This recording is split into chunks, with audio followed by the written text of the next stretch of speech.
Mari saudara kita akan bersama-sama kembali belajar akan firman Tuhan.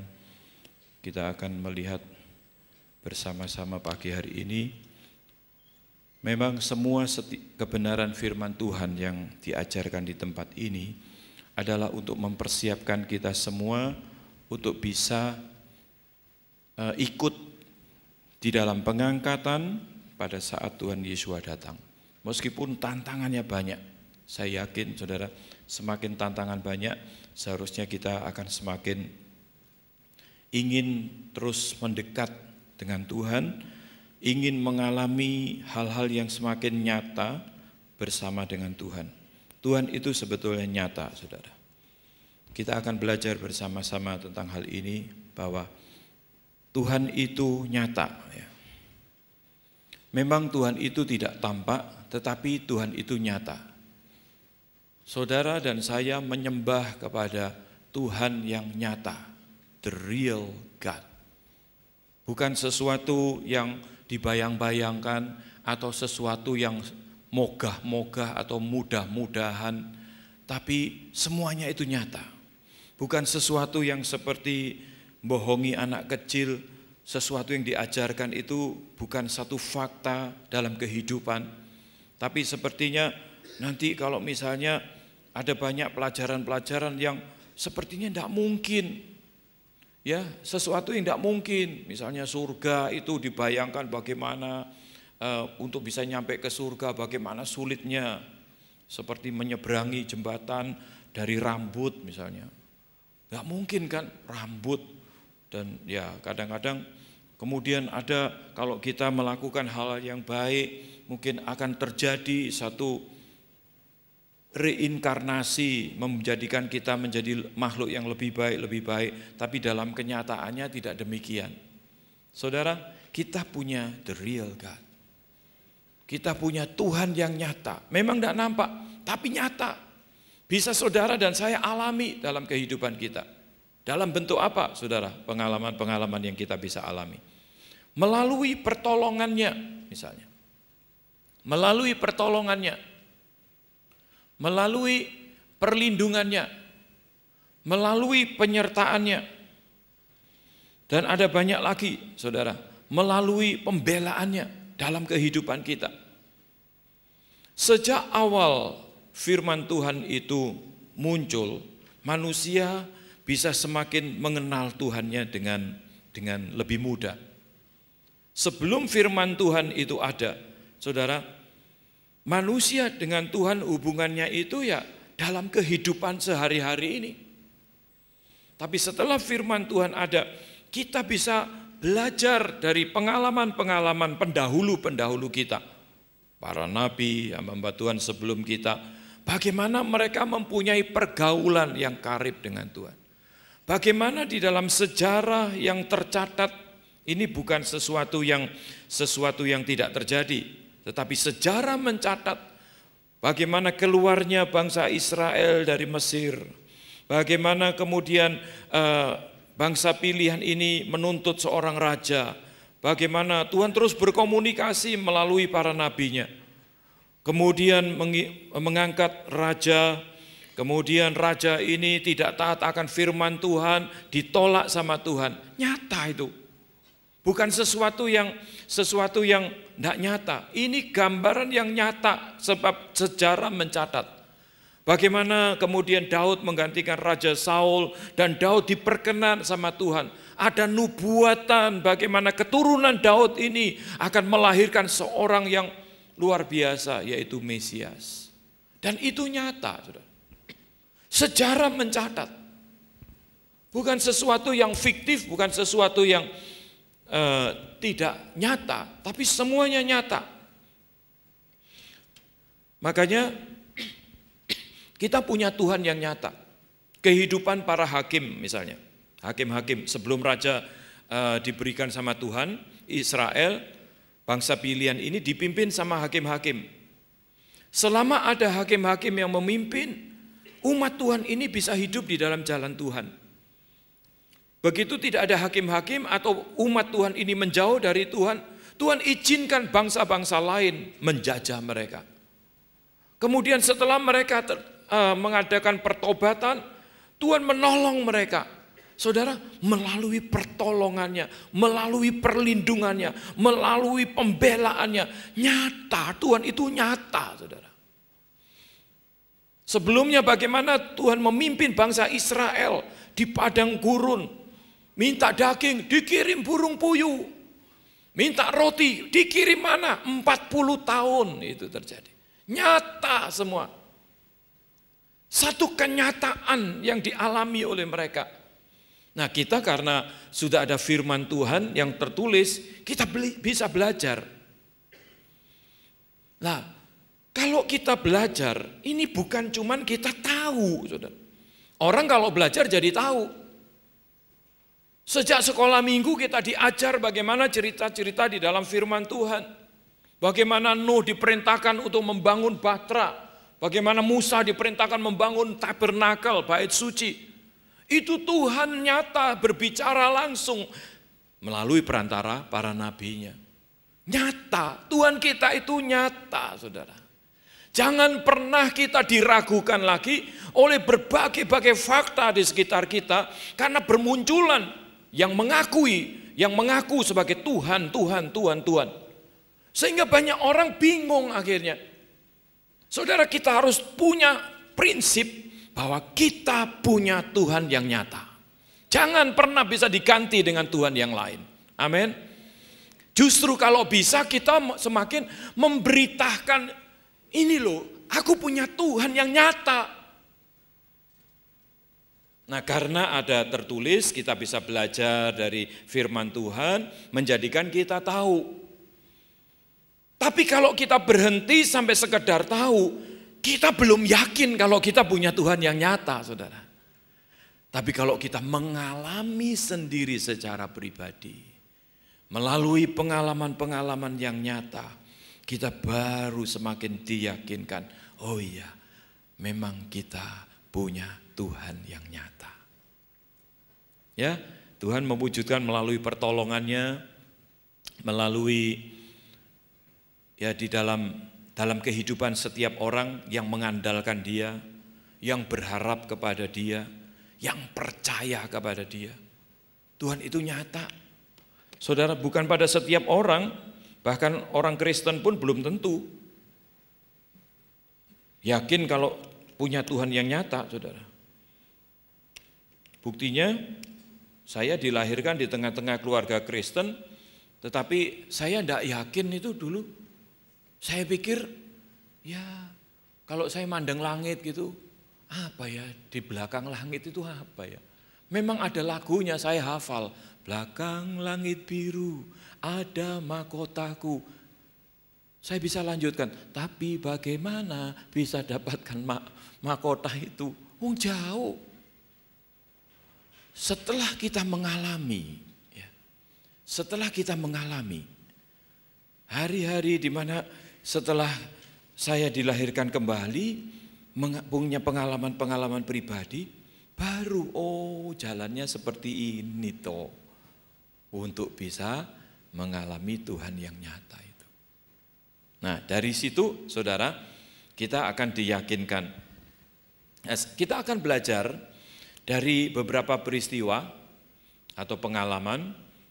Sesuai dengan bacaan kita kan dari Tawarikh ya, 1 Tawarikh minggu kemarin ini, 2 Tawarikh. Saya cuma ambil beberapa saja, 2 atau 3. Raja Asa misalnya. Pada mulanya, Raja Asa memerintah umat Israel. Itu mengajarkan bahkan untuk mencari Tuhan. Kalau kita baca di dalam 2 Tawarikh pasal 14, ayat yang keempat, ini Raja Asa ya. Mulai ayat yang kedua kita baca, Asa melakukan apa yang baik dan yang benar di mata Yahweh Elohimnya. Ia menjauhkan mezbah-mezbah asing dan bukit-bukit pengorbanan, memecahkan tugu-tugu berhala dan menghancurkan tiang-tiang berhala. Saudara perhatikan. Ayat yang keempat, ia memerintahkan orang Yehuda supaya mereka mencari Yahweh Elohim, nenek moyang mereka, dan mematuhi hukum dan perintahnya. Raja mengajarkan kepada umatnya untuk mencari Tuhan daripada nenek moyang mereka, Yahweh Elohim. Tuhan nenek moyang mereka diajarkan oleh raja ini. Mencari Tuhan, mencari Tuhan. Apa akibatnya? Saudara, selama bersandar kepada Tuhan, pertolongan Tuhan itu datang. Kalau saudara, kita baca saja ya, mulai ayat yang ke-11 misalnya. Di situ dikatakan demikian. Ayat 11-nya, atau mulai, ya, kemudian Asa berseru kepada Yahweh Elohimnya, ya Bapa Yahweh, selain daripada Engkau tidak ada yang dapat menolong yang lemah terhadap yang kuat.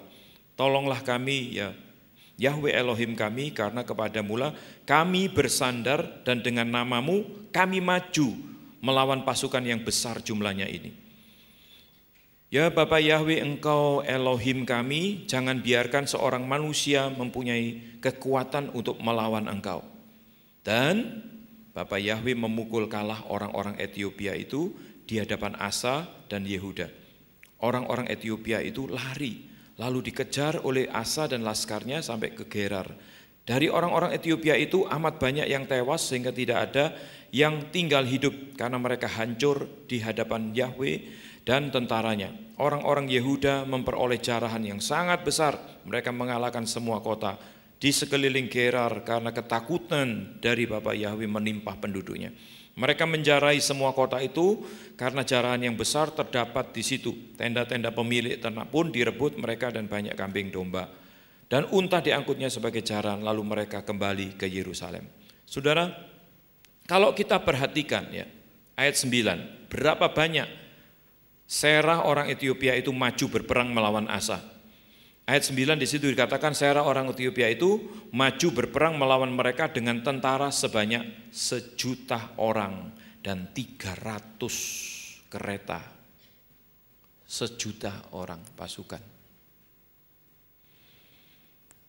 Saudara, kalau kita perhatikan pada saat Raja Asa bahkan mengajarkan untuk umat Israel mencari Tuhan, pertolongan itu nyata, doa-doanya itu langsung dijawab. Dan di dalam doanya kita tahu, kami ini bersandar kepadamu, Tuhan yang berkuasa atas seluruh dunia ini. Jangan ada seorang pun yang mampu melebihi kekuatanmu. Dia percaya, saudara. Diajarkan sedemikian rupa, sampai akhirnya pertolongan Tuhan itu nyata. Tentara sebanyak 1.000.000 itu loh, dikejar sampai tidak ada yang hidup. Ini kan luar biasa.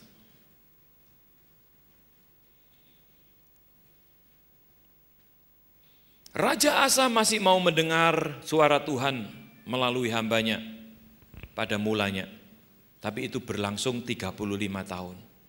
Kalau kita baca Fatsal 15 ayat yang ke-8, ketika Asa mendengar perkataan nubuat yang diucapkan oleh Nabi Asaria bin Oded itu, ia menguatkan hatinya dan menyingkirkan dewa-dewa kejijikan dari seluruh tanah Yehuda dan Benyamin dan dari kota-kota yang direbutnya di pegunungan Efraim. Ia membaharui mezbah Bapa Yahweh yang ada di depan balai bait suci Bapa Yahweh. Sebelumnya kalau saudara baca itu ada nubuatan mulai Fatsal 15 ayat yang pertama itu ya, seorang Nabi Asaria bin Oded waktu dikuasai oleh Tuhan, ia pergi menemui Asa berkata, dengarlah kepadaku, Asa, seluruh Yehuda dan Benyamin, Bapa Yahweh beserta dengan kamu bila mana kamu beserta dengan dia. Bila mana kamu mencarinya, ia berkenan ditemui olehmu. Tetapi bila kamu meninggalkannya, kamu akan ditinggalkannya. Saudara, ada banyak orang pada saat awal mula, mereka itu mau taat, mau mendengar. Nyata, pertolongan Tuhan nyata. Kemudian kalau saudara bandingkan, orang yang sama, Fatsal 16 ayat yang ke-10. Sama didatangi oleh seorang nabi Tuhan, tapi sikapnya berbeda. Fatsal 16 ayat yang ke-10, maka sakit hatilah Asa karena perkataan pelihat itu, sehingga ia memasukkannya ke dalam penjara, sebab memang ia sangat marah terhadap dia karena perkara itu. Pada waktu itu Asa menganiaya juga beberapa orang dari rakyat. Apa yang dikatakan? Kalau saudara ke atas ayat yang ke-7, pada waktu itu datanglah Hanani pelihat itu kepada Asa raja Yehuda, katanya kepadanya, karena engkau bersandar kepada raja Aram dan tidak bersandar kepada Yahweh Elohimmu, oleh karena itu terluputlah tentara raja Aram dari tanganmu. Bukankah tentara orang Ethiopia dan Libya besar jumlahnya, kereta dan orang berkudanya sangat banyak. Namun Bapa Yahweh telah menyerahkan mereka ke dalam tanganmu, karena engkau bersandar kepadanya. Ayat 9, karena mata Tuhan Yahweh menjelajah seluruh bumi untuk melimpahkan kekuatannya kepada mereka yang bersungguh hati terhadap dia. Dalam hal ini engkau telah berlaku bodoh, oleh sebab itu mulai sekarang ini engkau akan mengalami peperangan, dan seterusnya. Dia sakit hati. Karena apa, saudara? Pada saat dia itu mencari Tuhan, bahkan dia ajarkan kepada umat Israel untuk mencari Tuhan, pertolongan Tuhan itu nyata. Dengan pertolongan Tuhan dalam peperangan, jarahan jadi banyak. Dan bangsa ini menjadi kuat, bangsa ini menjadi kaya. Bangsa ini menjadi, katakanlah dia ada di dalam zona kemapanan. Waktu saya membaca ini, Tuhan cuma ingatkan, hati-hati zona kemapanan. Pada saat kemudian dia mendengar bahwa ada mau diserang, ya, ada serangan dari Baesa, raja Israel. Dia enggak maju perang, enggak nyari Tuhan, Tuhan gimana ini dan sebagainya, enggak, sudah.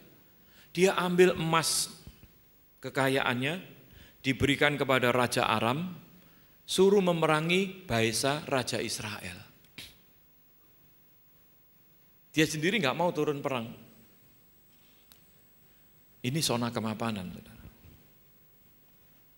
Awalnya mencari Tuhan, bahkan mengajarkan kepada semua orang untuk bersama-sama mencari Tuhan, dan pertolongan Tuhan nyata. Dalam peperangan jarahan-jarahan menjadi besar, akhirnya menjadi kaya, banyak emasnya, raja-raja itu memberikan upeti kepada dia. Pada saat mendengar ada raja Israel, ini raja Yehuda Asa ini, raja Israel mau menyerang dia, membangun kekuatan dan sebagainya. Dia nggak mau turun perang, saudara. Dia ambil emas, dia berikan kepada raja Aram, perangi itu Israel, hentikan semua usahanya. Tuhan marah, saudara. Akhirnya Tuhan ingatkan melalui salah seorang hambanya, bukankah Ethiopia 1 juta tentara kalah kok, karena mengandalkan Tuhan. Kenapa kalau sekarang Raja Baesa mau menyerang, mencoba-coba nyerang, tidak dihadapi, tidak bertanya sama Tuhan, Tuhan gimana ini, dihadapi lagi, perang lagi. Gitu. Saudara, hal-hal seperti ini, hal-hal yang bisa saudara dan saya pelajari. Karena apa? Karena kita punya Tuhan yang sama. Tuhan yang disembah oleh umat Israel, umat pilihan Tuhan, itu juga Tuhan yang saudara dan saya sembah sekarang ini. Sama Tuhannya. Dari mana kita tahu? Keluaran 3, 14, 15. Yahweh Elohim, Elohim nenek moyangmu, Elohim Abraham, Ishak, Yakub. Ya, Yakub yang akhirnya jadi Israel, melahirkan 12 suku Israel. Kalau kita lihat, ini yang terus sampai melahirkan Tuhan Yesua. Itu Injil Matius pasal pertama, saudara tahu silsilah dari Abraham ke Tuhan Yesua. Kalau Abraham, Ishak, Yakub yang menyembah Bapa Yahweh, diteruskan sampai Tuhan Yesua. Tuhan Yesua juga punya Bapa Yahweh. Saudara dan saya sekarang menyembah Bapa Yahweh melalui Tuhan Yesua. Tuhan kita sama. Nah, pada saat mengandalkan Tuhan, diberkati, setelah diberkati, nggak mau lagi perang, nggak mau lagi berdoa, nggak mau lagi bergumul. Kita baca ayat 12 di sini. Pada tahun ke-39 pemerintahnya, Asa menderita sakit pada kakinya yang kemudian menjadi semakin parah. Namun dalam kesakitannya itu, ia tidak mencari pertolongan Bapa Yahweh, tetapi pertolongan tabib-tabib. Asa mencari Tuhan, bahkan mengajarkan itu hanya sampai 35 tahun. Mulai tahun ke-36 di mana Hanani sang pelihat itu menegur dia karena bangsa Israel mau menyerang dia. Dia memberikan upeti kepada Raja Aram untuk menyerang Israel. Akhirnya Tuhan tegur dia. Itu tahun 36 pemerintahannya. Berjalan 3 tahun lagi, 39 dia sakit. Dalam kondisi yang sakit itu pun dia masih tidak mau mencari Tuhan, saudara. Tapi mencari pertolongan dari para tabib. Ini firman Tuhan yang bilang. Dari sini saya ingin memberikan tekanan kepada kita. Kita punya Tuhan yang sama. Selama kita mencari Tuhan, selama kita mau bersandar kepada Tuhan, saya yakin pertolongan itu akan datang kepada kita. Tapi kalau kita mengingkari, juga Tuhan itu nyata, saudara. Tidak ada pertolongan. Bahkan tidak ada perlindungan. Dikatakan, Tuhan berkata melalui hambanya, ya karena engkau sudah tidak bersandar lagi sama Tuhan, ya peperangan akan terjadi. Bahkan diberi tekanan ayat 12, sampai dia diberi sakit, sakitnya tambah lama tambah parah, masih tidak mau mencari Tuhan seperti dulu.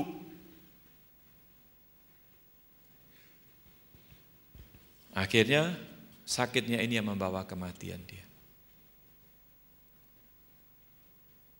Saudara, karena kita punya Tuhan yang sama, marilah kita juga belajar dari apa yang dialami oleh Raja Asa ini. Jangan sampai kita alami. Yang kedua, Raja Uzia. Di dalam 2 Tawarikh pasal 26 ayat yang kelima, ia mencari Elohim selama hidup Sakaria yang mengajarnya supaya takut akan Elohim. Dan selama ia mencari Bapa Yahweh Elohim, membuat segala usahanya berhasil.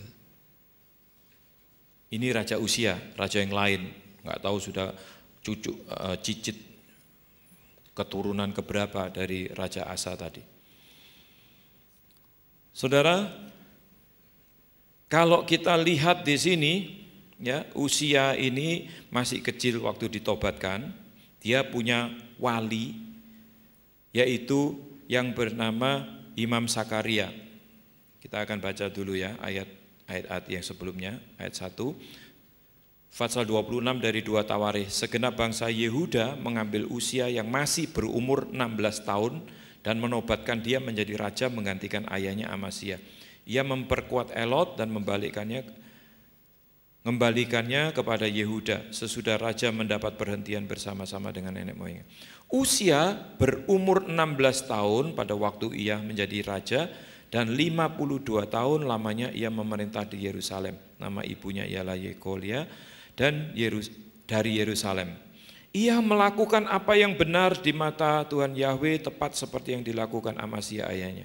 Ia mencari Elohim selama hidup Sakaria yang mengajarnya supaya takut akan Elohim, dan selama ia mencari Yahweh Elohim membuat segala usahanya berhasil.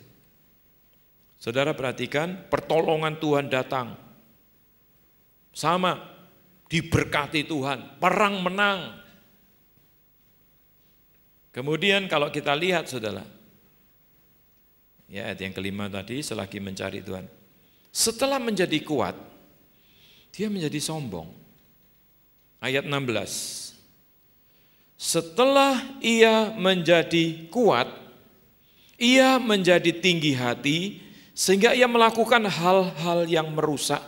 Ia berubah setia kepada Yahweh Elohimnya dan memasuki bait Bapa Yahweh untuk membakar ukupan di atas mezbah pembakaran ukupan. Kalau saudara baca atasnya itu ya, dia menjadi terkenal, dia menjadi orang yang luar biasa ya. Ayat 15, ayat sebelumnya, nama raja itu termasyur sampai ke negeri-negeri yang jauh. Karena ia ditolong dengan ajaib sehingga menjadi kuat. Ini Raja Uzia beda lagi kan dengan Raja Asa tadi. Awal mula selama dia diajar oleh Imam Sakaria, ada mentoring, dimentori sama Imam Sakaria. Raja Uzia ini betul-betul dia mencari Tuhan. Karena Imam Sakaria mengajarkan hidup yang takut akan Tuhan. Perang menang sampai namanya termasyur dan dia menjadi kuat. Tapi ayat 16 tadi berkata, setelah dia menjadi kuat, ia menjadi tinggi hati.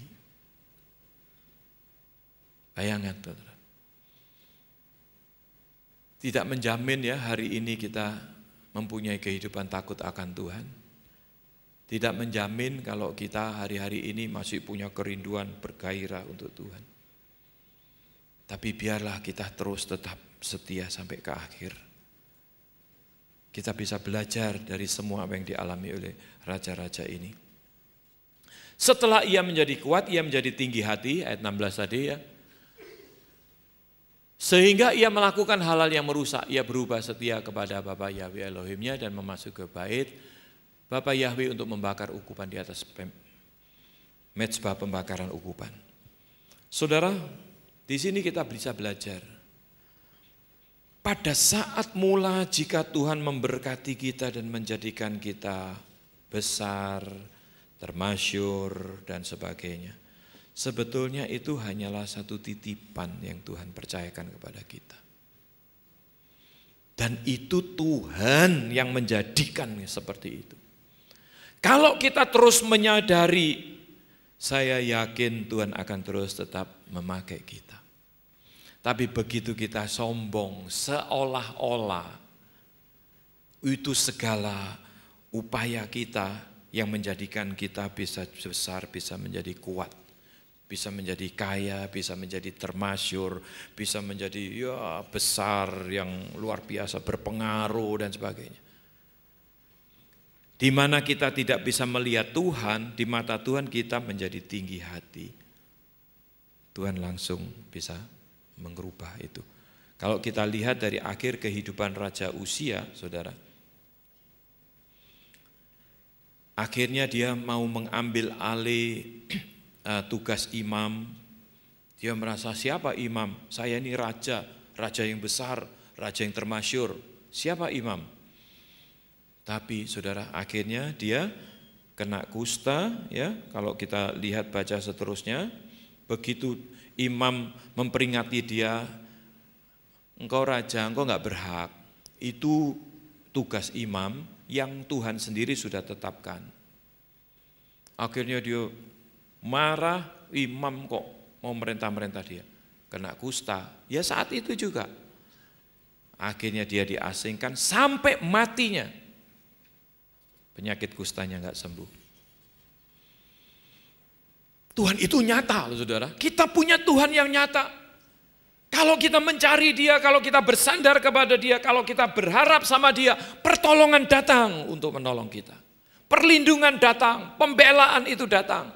Tapi begitu kita putar balik, kita mengandalkan kekuatan kita sendiri. Atau kita merasa bahwa diri kita, usaha kita yang menjadikan kita menjadi besar, menjadi terkenal. Tuhan itu juga nyata. Ada sesuatu yang dialami, konsekuensi yang akan dialami. Ini kebenaran. Firman Tuhan itu kebenaran. Kebenaran memang harus diajarkan dengan seimbang. Kalau salah ya dihukum, kalau benar ya diberi reward. Itu firman Tuhan.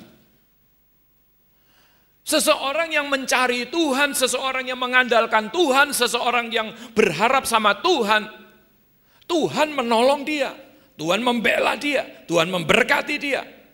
Itu semua harus diajarkan kepada kita. Kita harus tahu dan kenal siapa Tuhan kita yang benar. Tapi sebaliknya, ini yang kurang sering diajarkan, kurang seimbang lah untuk mengimbangi tadi loh. Tuhan memberkati, Tuhan memberikan pertolongan, Tuhan menyembuhkan, Tuhan memulihkan, Tuhan membela, Tuhan bla bla bla bla itu semua. Yang enak-enak. Yang kurang pernah diajarkan, kalau kita berbalik dari Tuhan, kalau kita tinggi hati merasa diri benar sendiri atau usaha kita yang menjadikan kita besar. Kalau kita tidak lagi mengandalkan Tuhan, tidak lagi mencari wajahnya, Tuhan kita juga bisa memberikan hal-hal yang mencabut kekayaannya. Memberikan penyakit, ini bisa. Ini seimbangnya itu di sini saudara, kebenarannya. Kita jangan terus ngajar, kita punya Tuhan yang menghukum, Tuhan punya, enggak. Kalau kita itu hidup berkenan, hidup benar, hidup dengan mengandalkan Tuhan, ya saya percaya ini firman Tuhan. Tuhan akan menolong. Kita punya Tuhan yang nyata. The real God. Tuhan yang nyata. Raja Yoas ini waktu diangkat jadi raja, ia berusia 7 tahun. 40 tahun lamanya ia memerintah. Ayat yang kedua, pasal 24, Yoas melakukan apa yang benar di mata Bapa Yahweh selama hidup Imam Yoyada. Ini juga di mentoring. Imam Yoyada yang menjadi mentornya.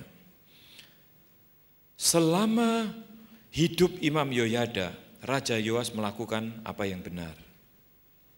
Setelah Imam Yoyada meninggal, Raja Yoas mendengarkan nasihat-nasihat dari para penasehat yang lain.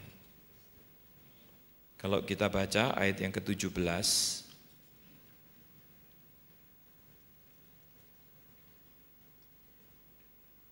mulai ayat 15 saja kita baca. Pasal 24 mulai ayat yang ke-15, Yoyada menjadi tua dan lanjut umur, lalu matilah ia 130 tahun umurnya ketika ia mati. Ia dikuburkan di kota Daud di samping raja-raja karena perbuatan-perbuatannya yang baik di Israel terhadap Elohim dan rumahnya. Sesudah Yoyada mati, pemimpin-pemimpin Yehuda datang menyembah kepada raja. Sejak itu raja mendengarkan mereka. 18. Mereka meninggalkan rumah Bapa Yahweh Elohim nenek moyang mereka, lalu beribadah kepada tiang-tiang berhala dan patung-patung berhala. Oleh karena kesalahan itu, Yehuda dan Yerusalem tertimpa murka. Ini Tuhan yang nyata, saudara. Makanya kalau kita itu ikut Tuhan tanpa mengenal Tuhan, atau kita nggak mau diajarkan hal-hal yang kok ngajari gitu nakut-nakuti, bukan nakut-nakuti. Ini kebenaran. Kalau kita salah, kenapa sih kita nggak mau diingatkan? Kalau seandainya apa yang kita kerjakan ini melawan firman Tuhan, ya kita jangan terus-teruskan. Nanti ada konsekuensinya. Bergumul, ya memang perlu pergumulan karena daging kita ini yang harus kita lawan terus. Tapi pergumulan ini harus terus mengikut sertakan Tuhan supaya pertolongan Tuhan itu nyata. Saudara. Kita nggak akan mungkin menghadapi pergumulan kita itu dengan kekuatan kita sendiri. Sudah nggak mungkin lah. Kita yang tahu sebatas mana kekuatan kita. Kita tahu dan kita kenal siapa diri kita sendiri kalau kita jujur. Perhitungan Tuhan itu memang sesuatu yang tidak nampak, tapi nyata. Sampai hal-hal yang tidak nampak di dalam diri kita pun itu ada di dalam pemandangan Tuhan. Tuhan mengenali kita itu bukan cuma seperti manusia mengenal kita. Manusia mengenal kita cuma dari luarnya. Orang bisa menilai kita, bahkan menghakimi, bahkan memuji, bahkan menyanjung, bisa. Hanya dari luarnya saja. Tapi kalau Tuhan sampai dasar hati kita, Di tempat-tempat yang tersembunyi pun itu masuk di dalam perhitungan Tuhan. Pergumulan kita untuk menghadapi semua itu supaya kita hidup berkemenangan, Tuhan tahu. Karena itu Tuhan beri Roh Kudus. Andalkan Roh Kudus, saudara. Andalkan Roh Kudus. Nah, Raja Yoas ini setelah dia berubah setia, ditegur oleh Imam Sakaria, tapi Imam Sakaria ini anaknya Imam Yoyada, saudara, dibunuh sama Raja Yoas.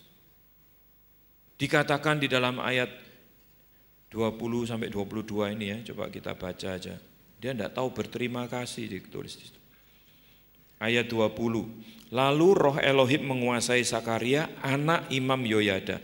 Ia tampil di depan rakyat dan berkata kepada mereka, beginilah firman Elohim, mengapa kamu melanggar perintah-perintah Yahweh, Bapak Yahweh, sehingga kamu tidak beruntung. Oleh karena kamu meninggalkan Bapak Yahweh, ia pun meninggalkan kamu. Tetapi mereka mengadakan persepakatan terhadap dia, dan atas perintah raja mereka melontari dia dengan batu di pelataran rumah Bapak Yahweh. Raja Yoas tidak mengingat kesetiaan yang ditunjukkan Yoyada, ayah Sakaria itu terhadap dirinya. Ia membunuh anak Yoyada itu yang pada saat kematiannya berseru, semoga Bapak Yahweh melihatnya dan menuntut balas. Apa jadinya, saudara?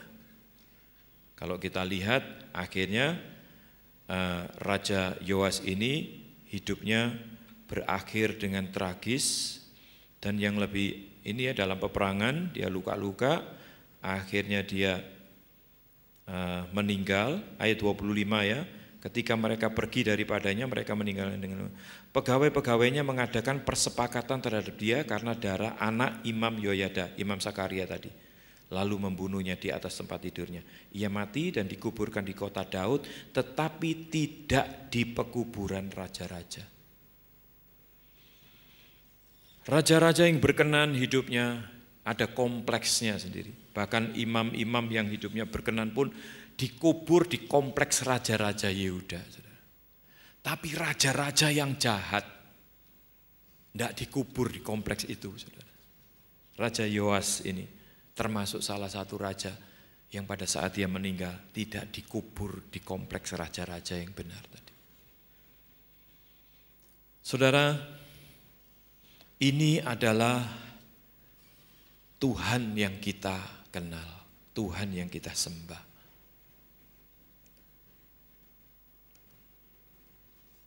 Ayat 24, walaupun tentara Aram itu datang dengan sedikit orang, bayangin. Namun Bapak Yahweh menyerahkan tentara yang sangat besar kepada mereka karena orang Yehuda telah meninggalkan Bapak Yahweh Elohim nenek moyang mereka. Demikianlah orang Aram melakukan penghukuman kepada Yoas. Kalau kita mengandalkan Tuhan, biar sejuta pasukan pun kalah, saudara. Tapi kalau kita meninggalkan Tuhan, biar sedikit pasukan atau orang yang melawan kita yang kalah. Apa enggak nyata Tuhan yang saudara dan saya sembah? Nyata. Ini Tuhan yang kita sembah. Dari mana kita bisa belajar mengenal eksistensi Tuhan? Ya dari firman Tuhan. Setelah kita belajar, hendaklah kita dengan segala kerendahan hati bisa mengaplikasikannya di dalam hidup kita sehari-hari. Jadi dari 3 ini saudara, kita bisa belajar sesuatu ya. Dari Raja Asa, awalnya mencari pertolongan Tuhan, tapi lama-kelamaan tidak lagi. Bahkan ketika sakit pun raja tidak mencari Tuhan. Padahal awalnya dia anjurkan kepada rakyatnya untuk mencari Tuhan. Dia sendiri mencari Tuhan. Tapi tidak bertahan sampai akhir hidupnya. Bahkan ketika sakit, itu satu peringatan sebetulnya. Dia nggak bertobat, saudara. Tetap nggak mencari Tuhan. Kok bisa ya seperti ini ya? Dari Raja Uzia, awalnya sebelum kuat selalu Tuhan yang menjadi andalannya, tetapi setelah kuat raja menjadi tinggi hati dan merusak tatanan Tuhan. Tuhan itu sudah ngatur semua, dirusak. Itu melawan Tuhan, saudara. Menjadi tinggi hati karena dia tidak mengakui Tuhan yang menjadikan Raja Uzia ini menjadi besar. Dari Raja Yoas awalnya masih mau mendengar nasihat Imam Yoyada. Setelah Imam Yoyada meninggal, maka para penasehatnya yang didengarnya. Pergaulan harus dijaga. Jangan sampai kita itu semua pandangan, semua pendapat bahkan dari dunia ini dimasukkan semua. Saudara, kita harus punya penyaring. Segala sesuatu yang tidak sesuai dengan firman Tuhan, kita harus tolak, kita harus singkirkan. Jangan ditelan gitu saja. Kalau kita lihat